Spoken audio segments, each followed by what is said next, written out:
Ladies and gentlemen, welcome to another episode of Yamo's Hey Bucks.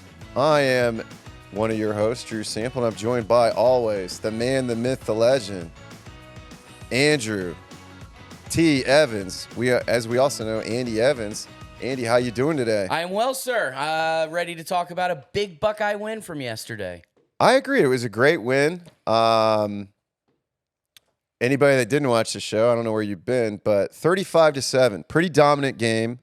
We had Buckeyes 482 yards total on offense versus 234 for Youngstown State. 359 passing yards, 123 rushing yards for the Buckeyes.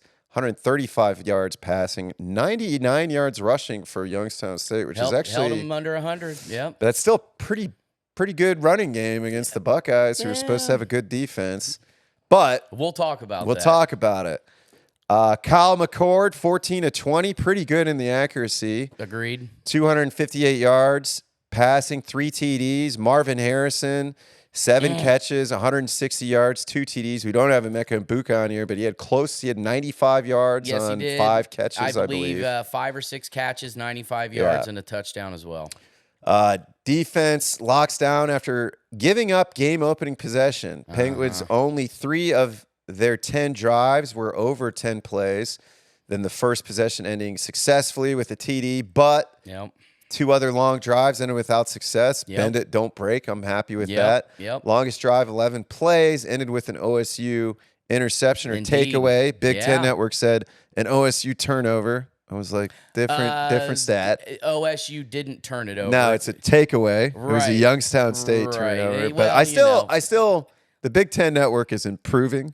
They've come a long way. They've only been around for 15 years now. Yeah, they've come a long way. They've had a little while now to perfect their stuff. Last drive of 10 plays for 39 yards, ended on down. I'll let you get started here. You have a lot to say about this game. I have a lot to say about this game. One thing I forgot to tell you to add in, I don't know if you have it on, the third down conversions. You did not, but off the top of my head, they weren't good. I believe Youngstown State was like 7 of 15, whereas Ohio State was like 5 of 12, if I'm not mistaken. In fact, I'll pull it up while we were talking about it, but that's a big takeaway. But I'll let you get started. Let's get started with McCord. Does he cement his place as a starter in your opinion? Absolutely. I think at this point, it's apparent, even though Ryan Day refused to say so during his post-game press conference yesterday, that McCord is your starter. Brown, at this point, is going to come in and not play necessarily meaningful minutes if the game is important, okay? That's what we saw against Indiana last weekend, right? Yeah. And we talked about it. Devin Brown did not play meaningful snaps against Indiana. He kind of played meaningful snaps yesterday, all right? 14-7, second quarter. Game is still kind of in flux. And he brought Devin Brown in on Ohio State's 4th possession of the game. And they went down and scored. And I think that's exactly what Ryan Day was looking for. Bring Devin Brown in. Let me see what you can do when there's still kind of something on the line. Because it wasn't like Ohio State was definitively in control of that game at that point. Like I said, it was a 1-touchdown lead. And he brings in Devin Brown to see if Devin Brown can lead him down and score, and he did.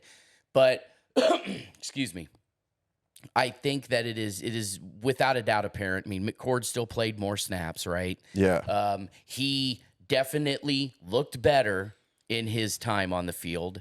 I would say, even fundamentally, throwing motion, his release, his deep balls. Yes. I mean, a lot of those that opening touchdown to Marvin Harrison, I mean, it was like, okay. Perfect read. They're running the ball a lot. Travion Henderson, he was actually getting some first downs, moving the ball down the field. It wasn't, we're running the ball and he's getting punched in the mouth by Aaron Casey like it was against Indiana. And I think that, so I agree. I was a lot more excited with that. And this is what I think they were hoping to see against Indiana. And I think that was the game plan. And Indiana's defense, I think, was a lot better than people thought. Indiana just blew out Indiana State, which people say, oh, it's Indiana State. Well, they're in the same division as Youngstown State. And they had a more dominant performance. Yeah, Missouri Valley Conference. And, sure. And I think, I'm not saying Indiana is going to be a contender in the Big Ten, but I think they're going to cause teams problems. They're pretty good on the defensive side of the ball. Offense seems to be getting it together. But we're an Ohio State podcast. I just wanted to kind of talk about this because, there is a lot of, in the Buckeye Nation, there is a lot of talks about how bad Ohio State is, and we're going to lose to Notre Dame. We're going to lose to Penn State. We're going to lose to Michigan. And I'm still kind of I'm a guy that kind of threw out a 3-loss Ohio you State did. team. You did. To those 3 teams that you just mentioned. You did. However, it's not – you're saying this is a very real possibility. Absolutely. But a lot of people are saying, like, no, it's going to happen. And it's like – and I think it's a little bit different. Well, anything in life can happen. But we'll get to that point. But Kyle McCord, I think right now, Kyle McCord has proven himself that he should be the starter. Yes. He was asked yesterday after the game by one of the reporters, specifically, is Kyle McCord now your man? And Ryan Day was like, well, and he stopped short of saying, yes, Kyle McCord is definitively the starter. Devin Brown is going to come in if when needed or in mop-up duty, and that's going to be Devin Brown's role. He stopped short of saying that and said, hey, this is still a competition. It's still going on.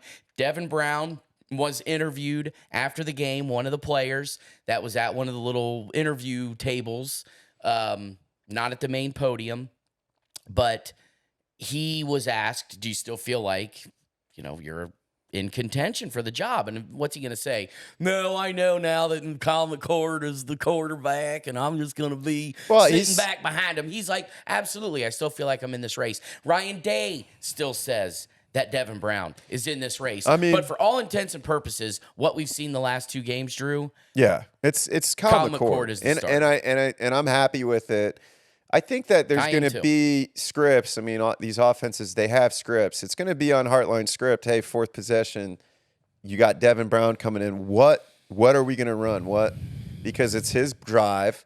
What's the game plan for Devin Brown when he gets in this game? And I think that was the plan against Indiana. And neither of them, again, our offensive line was adjusting. We were getting hit in the mouth a lot more than most fans expected. Yeah. And so I think that it's what I expected. It's what you expected. It's what you said opening. Like, this isn't going to be a walk in the park for the Buckeyes this season. And I'm actually thrilled about it personally. Him and Harrison, let's talk about this. Him and Harrison, you said it. Money man. You said it on the first. Man. You said it on the first show. McCord is Harrison's high school quarterback. They already have chemistry. They've played together on other teams. Why wouldn't we want him to be the starter? Because people, after seeing 2 years, only 2 years, remember that, just 2 seasons of C.J. Stroud, of being a non-mobile quarterback, which he finally broke out in the most important game of his life, the Georgia Bowl. Yeah, the Peach Bowl. The and Georgia game. Tucked it up and started running. But people wanted to see that out of him more often. And he even at one point, remember when he said, it's not my job, it's to run the ball. That's not my responsibility. My responsibility is to be the quarterback and throw the ball effectively. So, but when you had Justin Fields and when you had Troy Smith and when you had Terrell Pryor and when you had Braxton Miller, you had, J.T. Barrett, you had all Cardale of these Jones. Even Cardale. He ran his big, his big ass ran a lot of dudes over in the playoffs. Couple of times, he punished some defensive backs. There was that Oregon game. Yeah, it was great. Still, Cardale was more of a pocket passer. But nonetheless, you had several down the line for the last several years of a mobile quarterback, and people see that out of Devin Brown, and that's what they want because they're tired of 2 years of a pocket passer type of quarterback. Well, and I think a lot of that comes from people see the quarterback has all day because we have such a strong offensive line.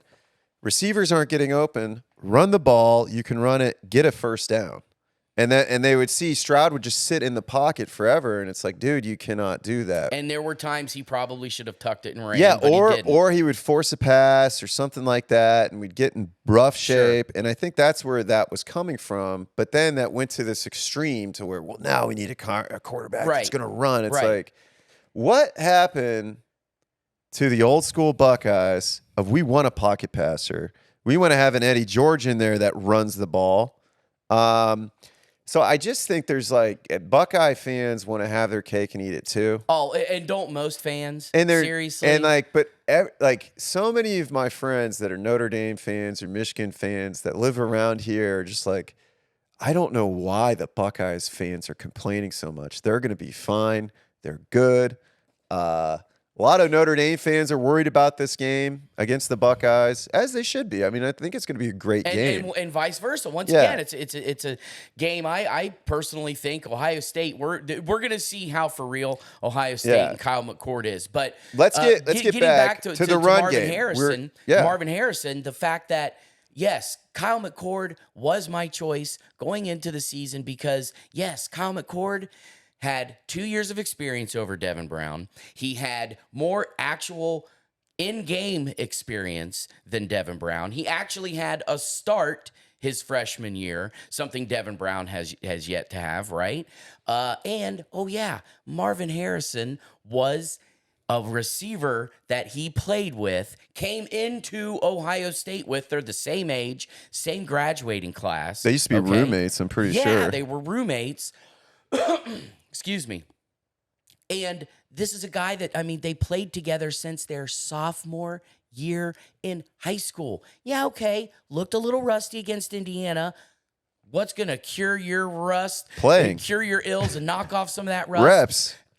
Marvin Harrison said directly that about Kyle McCord's play yesterday. Said, dude, there's just nothing like game reps. Yeah. Game reps. That's what's going to get you better. We're so lucky. We got to play Indiana early on, and they were tougher than they thought they would be. I think that was a great opening opponent for a quarterback who's trying to knock off some rust. Go play a Big Ten team on the road who might have a pretty damn good defense this year. Then we got Youngstown State, where you can get reps in with, and it's like they have a good offensive line, so they're going to give.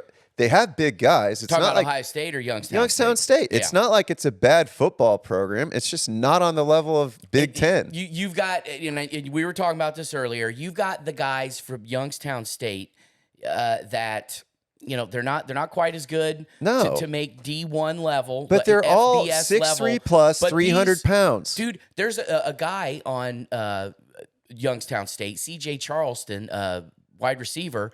He was the Division 5. Okay, yeah, Division 5 Offensive Player of the Year, and he was up for Mr. Ohio's football award his senior year. So you've got guys like that at Youngstown State who may not be Buckeye caliber, FBS caliber, but still got dudes who can play some football. Yeah, and they might still transfer out, play at a D1 school. And they may go D1, right? And so let's, So it was great to see, though, Harrison and McCord hook up Emeka the way that they did. Got looks. Julian Fleming, Cardale Tate. We threw the ball around a lot. Yes. It wasn't. Like you said, 359 passing yards yesterday. And it was what we wanted to see against Indiana. And I think we all thought that game would go that way. And now people are going to say, well, we didn't score 50 points. We didn't score that. But then it's going to be later in the show. But if it wasn't Ryan Day, if it wasn't the post-Urban Meyer era of Ohio State, what would we be saying? Yeah. And we'll cover this. We're going to get into that discussion in a few minutes. So let's get on to so we covered Devin Brown, meaningful minutes. Yeah. I think it's meaningful. A little more meaningful than what he had against Indiana, I said. And I think it's meaningful in the way that, OSU has no issues recruiting, but we have issues keeping our talented guys there. We saw Quinn Ewers beat Alabama yesterday for Texas. Yeah, you know what, though? Bye, Quinn. Well, I agree. I'm happy you're in Texas now. Bye, Quinn. I agree, but we're fine. We're fine, but what I'm saying is he's getting a younger quarterback in that is going to be the future someday, getting him reps. So we're not in a CJ Stroud position like we were with Justin Fields after Justin Fields left. So now we're getting reps, we're getting No, reps. after Dwayne Haskins left, we got into a pickle and had to go down and get Justin Yeah, Fields. and it worked out well. It did work out, But it's the same thing. We're not getting reps, so we're not just trying to score thousands of points with our best guys. We're taking our time and working out kinks. And it's like, okay, we can say we're reloading, but it's hard to reload if you're not polishing your gun. You know what I mean? Right. So we're polishing the gun. right. We're getting reps in. We field stripped down our rifle. Yes. We're cleaning it up a little bit, and we're starting to now put it back together. rebuild Yes. that rifle and put it back together. Ryan Day even said yesterday that was one of his things. He is in this right now for the long haul. As he should be. For the long haul. This is not an offense that is just reloading. This is a rebuilding offense. I get it. Marvin Harrison, Mecca Buka, Cade Stover, Travion Henderson, Mayan Williams, Xavier Johnson, Julian Fleming, even you throw in a Chip Trainum. All these experienced guys at all of your skill positions. I get it.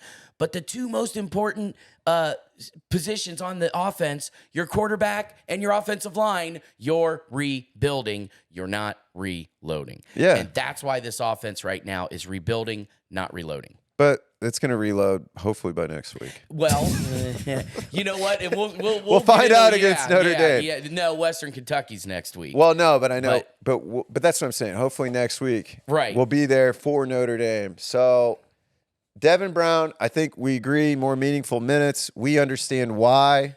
Buckeye fans can complain. I don't think Ryan Day cares. It's great. They can talk about the Buckeyes. It's good for everybody. If we're talking about it, there's eyes on us. I'm fine. I even said before the show, I'm fine if we drop in rank. Go ahead. Put some more pressure on the Buckeyes. Give them a bigger chip on their shoulder, please. That's what they need. That would be, That's what they need. So what's going on with OSU's run game? You're I don't know. I mean, 123 yards yesterday. Not too. I mean, that's not smash mouth Ohio State football, right? But it kind of was. You want to be a passing team. Yeah. You've only got so many plays, and now it's even more difficult to run as many plays and have as many possessions as you would like because they've got that rule change. I don't know if you're familiar with this. No.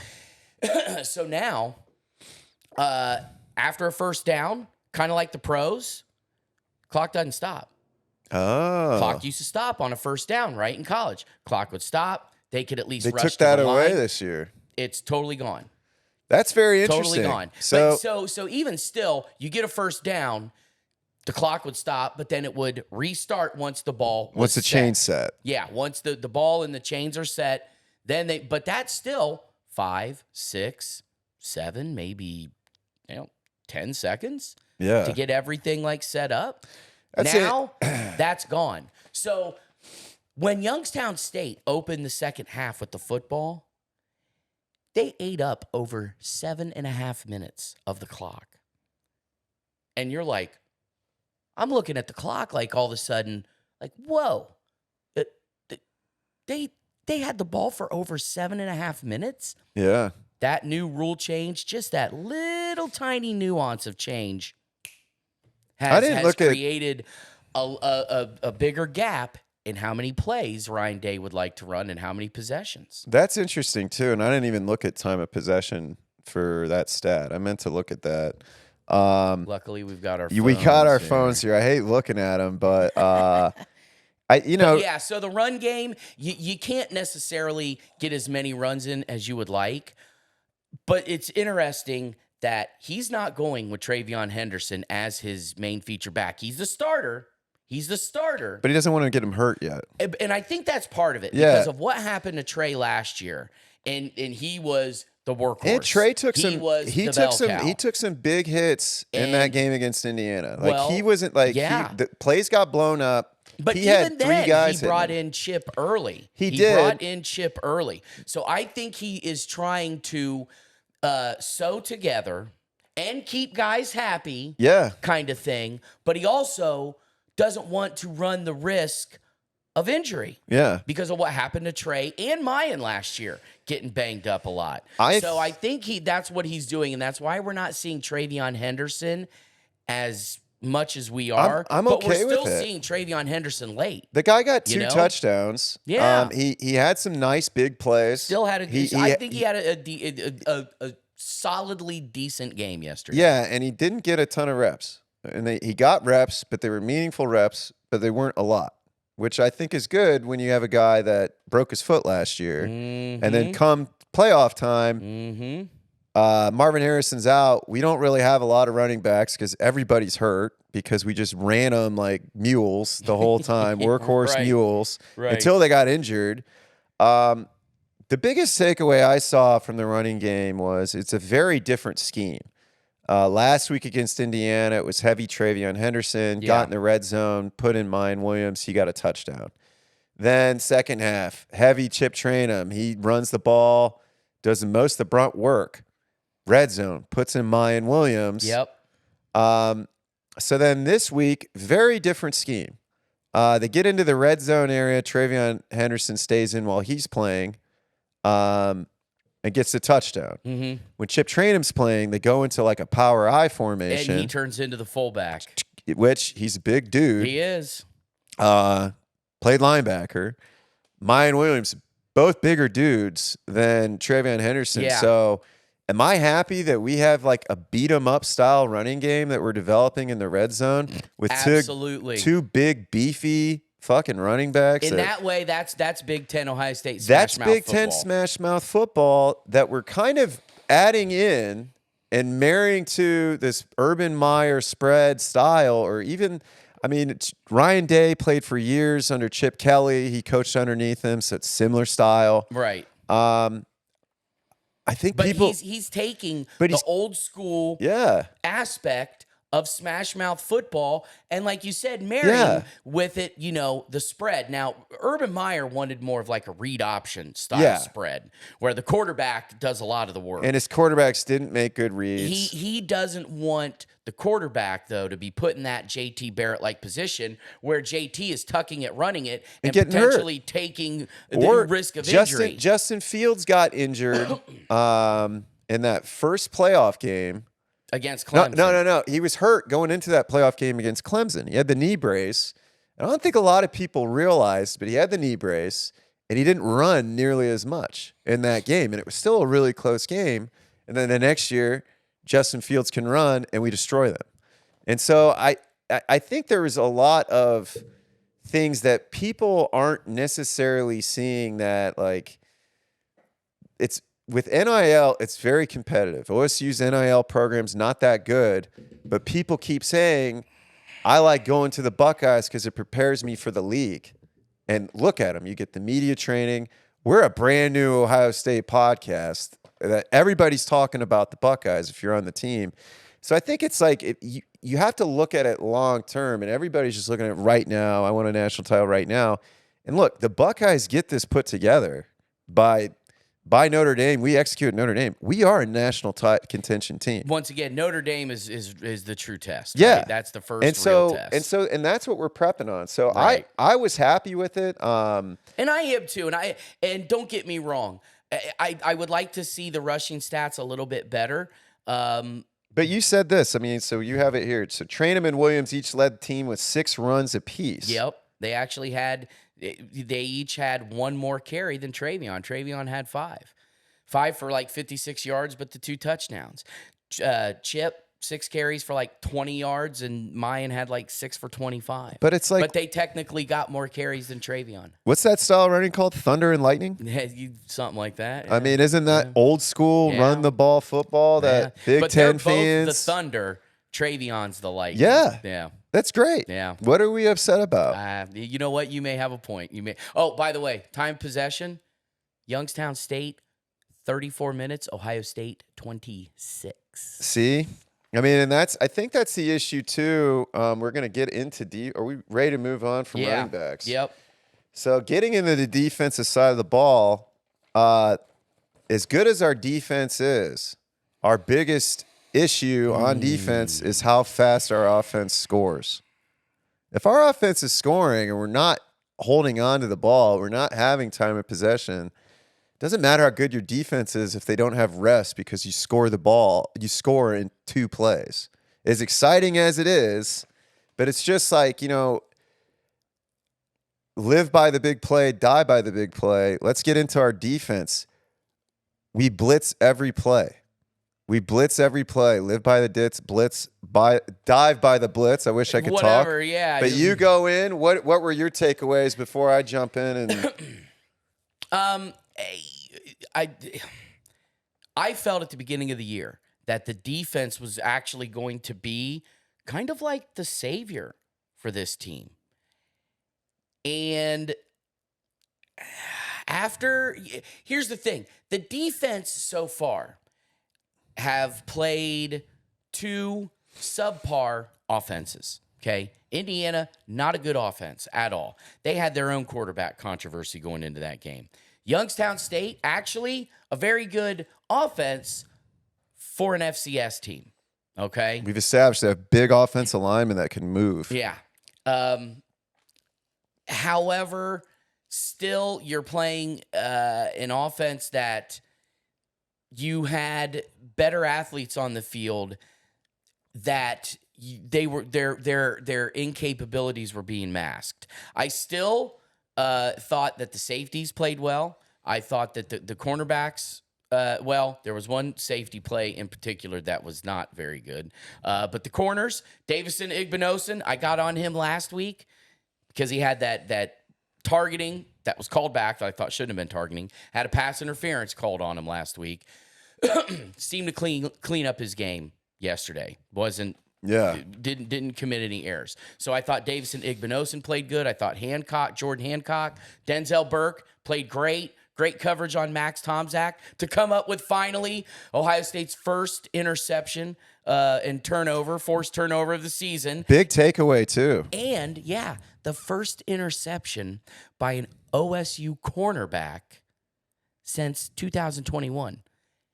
A corner did not pick off the ball at all last year. Now, This is a safety-driven defense, right? But still, your cornerback did not have an interception at all last year. Finally came up with one yesterday. Denzel Burke, like I said, fantastic coverage. Was right there along his guy. I believe it was Bryce Oliver. And I think I just said Max Tomczak a second ago. I meant Bryce Oliver. Anyways, yes, the corners played great. Linebackers, Steele and Tommy, forget about it. They're fine. They're good. My issue, we talked about this right before the show. And someone in your family who may or may not remain nameless. No, Uncle Scott. We got the Uncle Scott take. All right, Uncle Scotty. Well, I call him Uncle Scott, but yeah. Okay. Sorry, Uncle Scott. Scotty doesn't know. And Uncle Scott said that. What did he say? So we're giving him a hard time, but he's saying the same stuff you're saying. His biggest concerns are we are too weak on the line. Both sides of the ball. Both sides of the ball. In the trenches right now. That's an issue with Ohio State. And he is already the point we're going to lose all the big games, and it's a definite.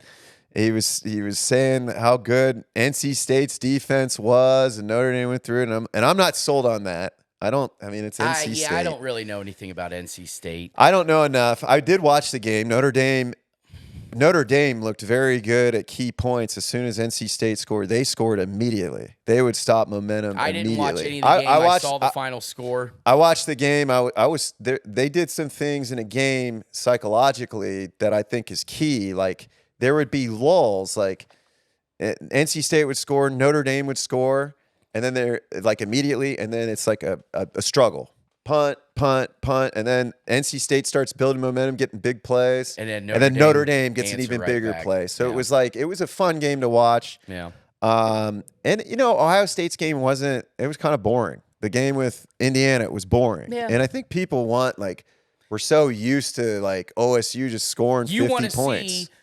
We want to see Kyle McCord hook up with Marvin Harrison on the longest touchdown catch of Marvin Harrison's career, that 71-yarder on the third offensive play of the game, a minute and a half in. That's what we want to see every single time, 71-yard bombs. Yeah. And that's just not reality. No, but I think, as you said, Uncle Scott has some good points, but I think, for me personally, the thing that's lacking is, and we were talking about this before the show, is, Well, I guess it's a talking point. Like, what's going on with the Jack Sawyer continue to play the Jack's position, despite us going over the fact that Jim Knowles in multiple press conferences said, we're done with that. We're just Jack Sawyer said it too in the spring. Yeah, so I'm hoping. That's all I have seen so far is Jack Sawyer lining up along the defensive line as a Jack standing up, not hand in the turf. Yeah. We were told by Jack and Jim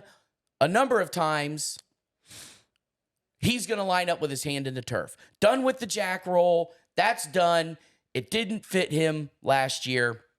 He's going back to just natural defensive end, hand in the turf. And that's what we saw in spring practices. Yeah. That's what we saw. Jack Sawyer getting down in the stance. Yeah. And now all of a sudden we're in the fall, and the last 2 games, unless I'm missing something, every time I see Jack Sawyer out on the field, he is standing up. He is not down in his natural defensive end stance. And I have no clue.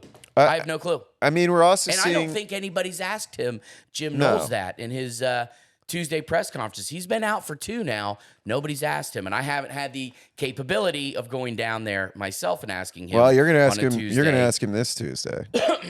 Probably not, because I can't go on Tuesdays. Oh, darn. Yeah. Well, the following Tuesday, you'll ask him. Maybe if we see it again. So the thing, maybe we'll get Dylan to ask the question for us. Yeah, right. Dylan, ask that question for us. Shout out to Dylan Davis. Yeah, Dylan, our boy Dylan Davis, because Delaware Gazette. The Delaware Gazette. Yeah. So I think I'm hoping that much like the offense, running through some schemes, trying to figure out what is exactly going to work. Marvin Harrison Jr. said it best. There's no reps like game time reps. Yep. I mean, we're in the preseason of the season for the most part. So it's like, let's get these reps in. Let's figure out these schemes, if we should throw this scheme away. Let's say we play Notre Dame. We don't see that at all. We see what I would like to see is letting our very talented defensive players play their positions. Like, let's not get cute. Like, we have talent. We have good defensive linemen. Why don't we let them get to the ball? I did notice in the second half when we got away from stupid live by the blitz, die by the blitz schemes that Youngstown State wasn't giving up really big plays. They were, and really mean like 15 to 20 yards, which they still had some. I mean, they like we said, they're not a bad offense, but we did get to see a lot more pressure from the defensive line. Still, it was limited. I mean, we're still we still have very limited footage to actually see. We've played 2 games. Right. So that's what I'm hoping. I mean, Tommy Eichenberg played great, 6 tackles. Solid game yesterday, for sure. Yeah. Denzel Burke snags that first turnover, as you said. Your boy Davison Igbinosun. I don't like that I'm still seeing stupid penalties on defense. Let's get away from stupid penalties like the guy's sliding and you dive in and hit him. And, going back to the discussion we had last week when Davison Igbinosun was called early for that targeting. Yeah. I did like... I'm sorry. I hate... I said it. You said it, but it's fine. I hate the targeting. Just take it out. Yeah. Take it out. Yeah. Once again, this is football. It's a violent sport. But they didn't call targeting this time. They just said unnecessary roughness, which is what it should have been because that penalty was already there. Like, why aren't we calling unnecessary roughness? Everyone was just doing targeting, and now we're like, well, that's not fun. So we've got to change it up to something. Yeah. So, but I think that, I would like to see that. I think overall, defensively, I did like seeing when they were trying to run an option, the guys hit the quarterback. Like I said, they should. There was a few times they pushed the quarterback to the ground, got away with it. I like seeing that. Like, I didn't know he had the ball. And I think that's what I thought he had the ball. And he could have had the ball. Yeah. So there's nothing they can say. Yeah. They could try to call a penalty, but it's like, it's part of their offensive scheme. So your quarterback is going to get hit. So I did like that. They're playing hard, which is what I do like. So sure. I think, overall. Well, and the one thing that they were trying to do yesterday, they were really trying to stack the box and take away Youngstown State's run. Yeah. Youngstown State came in. God, what did they run for in that win they had against Valparaiso back on like August 31st, their season opening game. They won 52-10. I want to say they had like, I don't know, like 400 or 300 some yards rushing. Yeah. I mean, they were a run heavy attack. And they only ran for 99 yards. Yeah. So that's why I was kind of, you were kind of like, 99 yards? Like, that seems kind of like a lot. It is a lot, but but against a team that runs the ball well. So I think Ohio State effectively took that aspect out of Youngstown State's hands. Now their quarterbacks, their quarterbacks, Mitch Davidson and Bo Brungard, they were okay. They didn't throw any touchdown passes, and the Brungard threw the one pick. But I guess for what it was, their defense, Ohio State's defense, or Youngstown State's offense played well enough in the passing game against Ohio State's defense, because Ohio State's defense, once again, they were trying to take away the run. They pretty much did. So, I'd like to see less blitzes from stupid. I mean, I get it. You want to surprise a team. Throw that early on. Sonny Styles was blitzing out of his slot, corner cover spot. I think that's handy to have later in the season when people don't see it coming. But it's just like you're showing surprises. You think maybe should Jim Knowles kind of pull it back at first? Yeah. Like let's just run a base defense. We have talented guys. You run kind of like a man or a simple zone defense to start, and then once the game goes along, start throwing in your blitzes. God, I mean, it'd be like you want to surprise a team so they don't see it coming right off the bat. Well, maybe he's thinking they won't see this at first, and I'm going to throw it in right now. I just don't like it. I think it's kind of like, hey, look how clever I am. My defensive scheme is so good. I'm Jim Knowles. So I'm just kind of like, I'm still not sold. I'm not saying we should fire him midseason. That'd be a horrible idea.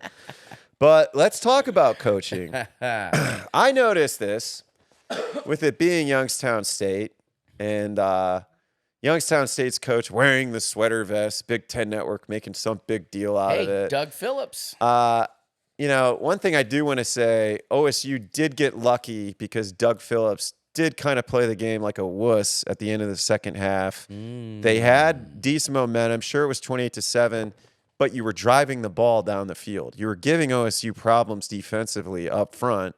Jim Knowles was playing poor schemes. They could have went for it to get some score because they were getting the ball back at the start of the first half. They didn't do it. And they sat on it. And kind of, to me, gave up. And I was thinking about that. Like, if it was Jim Tressel coaching against another sweater vest at Youngstown State. And two sweater vests going up against each other in the same game? Two stupid vests that I'd have to look at in one game. What's wrong with the sweater vest? I'm just over it. So, and the reason why is because if Ryan Day was Jim Tressel, they would say he would be praised for this game, and last game, because you know what? Jim Tressel was never really had an exciting offense unless we were really good and going to challenge. You just said it, but keep going. And so they would say, we had some really good looks from our running backs. We controlled the ball. We drove down the field. We were dominant in the red zone with the run. We only allowed 234 total yards and one touchdown. Yeah, and he didn't run the score up. He kept it classy. He could have ran the score up, and he didn't. He kept it classy. And because it's Ryan Day, we're not scoring 75 points. We're not having Marvin Harris's biggest reception or Emeka Mbuka's biggest reception every single play.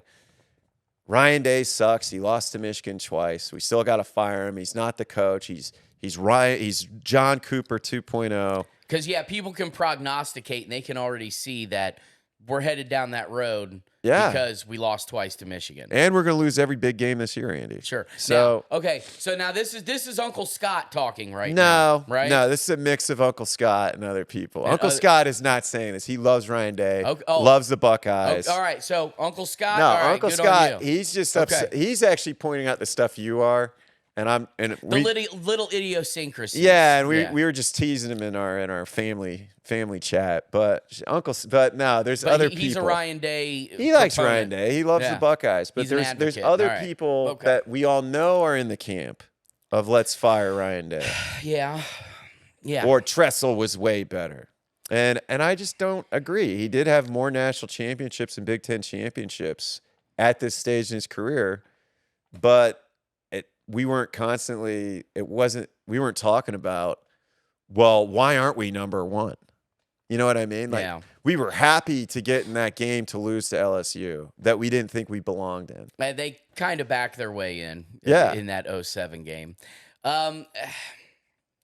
Where we backed our way into the playoff and we almost beat the team that Georgia. won. Yeah. Same difference. Absolutely. Yeah. So I just don't think it's fair. I think that all in all, I think Ryan Day is planning for the future. I still think Ryan Day is better than Urban Meyer, and people think I'm crazy, but I never saw an Urban Meyer quarterback carry out fakes in an offense where you're supposed to run the ball as the quarterback. Never carried out a fake. You knew where the ball was. It was pathetic. See, I disagree with that. I think that J.T. Barrett and Cardale Jones did. They did. Yeah. None of the guys after. Well, there was only one guy after, technically. It would have been Dwayne Haskins. He didn't. You don't think Dwayne Haskins No, he didn't out? carry out his fakes. And actually, Barrett really didn't do that great of a job either. See, I disagree. We can look at the tape. I'll send you plenty of it, because I remember when we were losing to Clemson, getting our ass kicked in that bowl game. I was just like, wow, look at that. Clemson's guy carries out fakes. I think it was probably Dwayne Haskins, though. He didn't carry out his fakes. Wait, what are you talking about? I mean, there's multiple times when we lost to Clemson, when Urban Meyer got smoked by Clemson. The one time. Yeah, but we lost to Clemson multiple times. That's what I'm saying. No. Oh, no, he just lost the one. Well, yeah. Urban lost the 2016 semifinal 31-0. And then Ryan Day lost the semifinal 29-23 in a game they were leading 16-0 at one point and should have won. Correct. But we won't go back. We won't The go very back. next year, he made reparations. I get emotional about this Clemson. It's carrying out fakes bothers me when you don't carry out fakes. So, let's get back to the original crux of this argument. Yeah. People unfairly judging Ryan Day right now.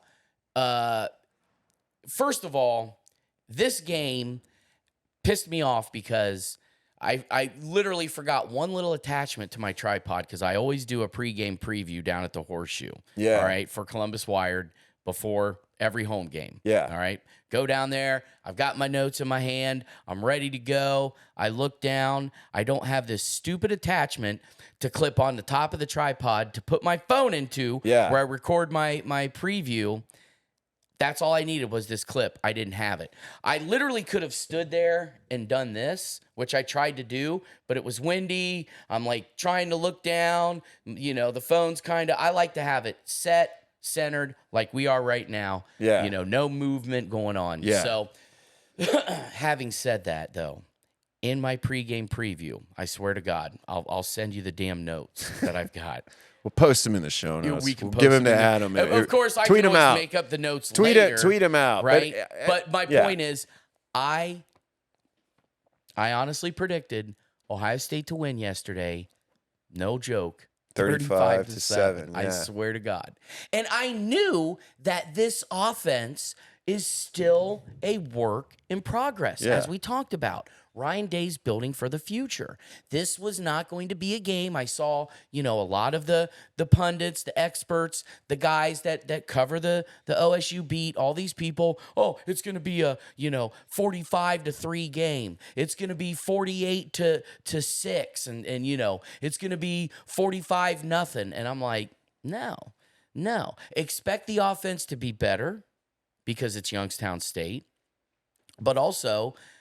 Just expect that, Ryan Day, once again, it's a work in progress. This offense is a work in progress. Next weekend this upcoming weekend against Western Kentucky, don't expect them to come out. In fact, they're going to score in between 23 and 30. I could see them scoring like 28 points against Western Kentucky. How do you think? I mean, for people to sit here and say like, oh, they suck, that's terrible.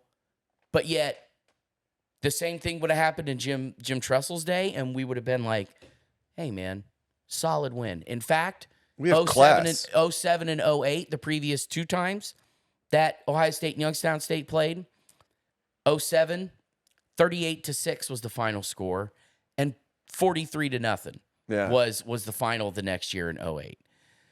You know, he was classy. Was that a yeah? I mean, you know, so technically, Ryan Day didn't beat Youngstown State as badly as Jim Tressel did. Yeah, in 07 and 08. Because he's classier than Jim Tressel. So maybe he's classier than Jim Tressel. I would say so. He so far he hasn't had to leave for weird stuff with players. Tattoos, letting run. But yeah, I think, you know, I get it where people are going because Jim Tressel only lost one game to Michigan, and that was in his third year at Ohio State. Yeah. And then he never lost to him again. Chris Perry rushed the ball 40 times. Yeah, frickin' Chris Perry. Yeah, he killed him that game. He did great on the Bengals. Yeah, he represented. But you know, the comparisons right now unfair. And let's also not forget this, folks. Okay, a lot of Buckeye fans out there, don't forget the COVID season in 2020 when Kirk Herbstreit correctly predicted that Jim Harbaugh was going to bitch out like a punk and claim COVID game, and not play Ohio State because Michigan was 2-4 that year. They were awful. Yeah. And Ohio State beat Clemson in the first round of the playoff and unfortunately got their hats handed to them that's the in game the national championship game. But Ohio State had a team that year, and trust me, Ohio State was going to knock Michigan's ass in the dirt. I think they still. And Jim Harbaugh bitched out like a punk. He had to take less money when he re-signed. And then he restructured his contract, all that stuff. But the point is that Jim Harbaugh reset. He reset that team and their mental framework, and it worked. It worked. Yeah. Because then what happened the very next season, 2021, completely different team. 2022. You didn't get your ass kicked at the end of the year and end with a losing season to Ohio State, right?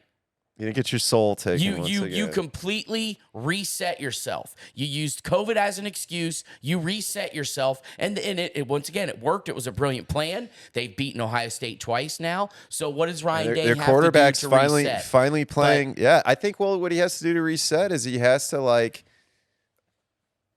play for the long run, and I think it was awesome watching the Buckeyes be high-powered all year round, battle through injuries, get in the playoffs. We'd have exciting stuff, but it'd be way more awesome to go in, watch us win games in a dominant way, maybe not be as exciting, and then get in the playoffs and actually win. Yeah.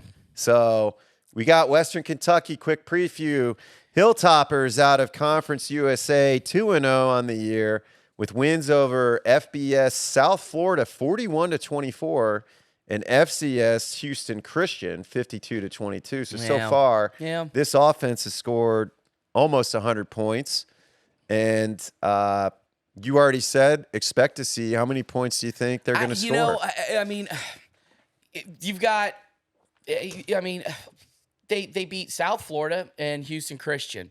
I would say probably. Now I don't know if Indiana's better than South Florida. South Florida is kind of one of those interesting FBS schools where they can put together some teams. Are you sure you're not every now and again? Oh yeah, South Florida. You said the Bulls. they were pretty good at one point. USF. Yeah, USF was good, and then UCF started getting good. Yeah, Central Florida, Scott which they're Frost, a big school. Yeah, but South Florida has had some teams in the past. Nothing to get crazy and write home about. But they were ranked 2 at one point. They've put together some teams that, they're like 2-3 losses near the end of the year that, mildly, pretty good, pretty decent. But, Houston Christian, I would probably say Youngstown State could beat Houston Christian. I guess I'm trying to compare the two teams that Western Kentucky's played, the two teams that Ohio State has played. Ultimately, Ohio State wins this football game, but this is an FBS opponent. I don't think you're going to see a 35-7 type of game or even a 23-3 kind of game. I'm thinking somewhere in the middle. This could be something like almost like what I thought they'd do against Indiana, like 31-10. I could see that being the case because, once again, this is still an offense in progress. I would like to see an explosive 71-yard pass between McCord and Harrison, or Ibuka or Henderson break off like a 50-yard run or something, but they're still trying to figure things out. So I think we still need to reel in our offensive expectations for this team. And once again, I think they're capable of 31 points against an FBS school and a touchdown or 10 points. So anywhere between like 31-10, 31-7, something like that, I think is what we'll see from this game. Like 31-10. I'm going to say OSU's going to score more points. I think Western Kentucky's defense clearly gives up points. And that's true. You just gave up 22 points yeah, to FCS so I think it's going to be true. I think you're going to see the Buckeyes gel a lot more on offense. I think they're going to look a lot more. We're going to see more big plays. I think this is a big test for the defense this week. This offense can score. We're going to see how the defensive line plays. We're going to see what kind of defensive scheme Jim Knowles is running. Hopefully he just says, hey, we're talented here. Let's mix in these blitzes to surprise teams. Not we're going to blitz the corner this play, the middle linebacker this play, the safety on this play. Then we're going to do this, and then we're going to have Mike Jack. He's going to come out to the flats and cover in the slots. Maybe he's formulating an idea instead of kind of going along with how the game is and saying, hey, this would be a perfect situation to do this. Or is he saying, like, I think he got I want to blitz the safety on this play just because I think it would be cool to see the safety blitz. I don't know. I'm mainly just being a jerk. I think I think he's definitely trying to get looks. Yeah, okay, and I think he's trying to get looks, and he's trying to get reps. So he's kind of like Ryan Day it's right now, thing. where he's just kind of. It's the same thing. And I think this is going to be, I think last week was a pretty good test on the defense with how big our line were. I think this week's going to be a good test. I think this week our offense is going to look more sharp, and they need to. Yeah. And so then, I mean, I think it's going to be a blowout still, but it's not going to be 75 points. I think it'll probably be 45-10, 45-14. Okay. Maybe we score 50. I'd like to see us score 50. I think Ryan Day would like to see them score 50. He'd probably like to see him score 100.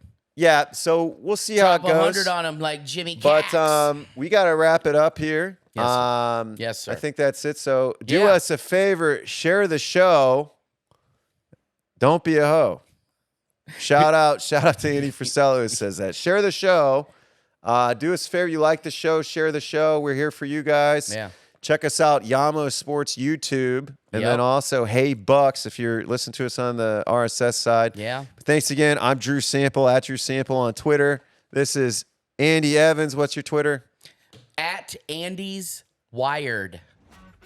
It's kind of a double entendre of sorts. But anyways, guys, thanks again for tuning in. We look forward to bringing you another episode next week.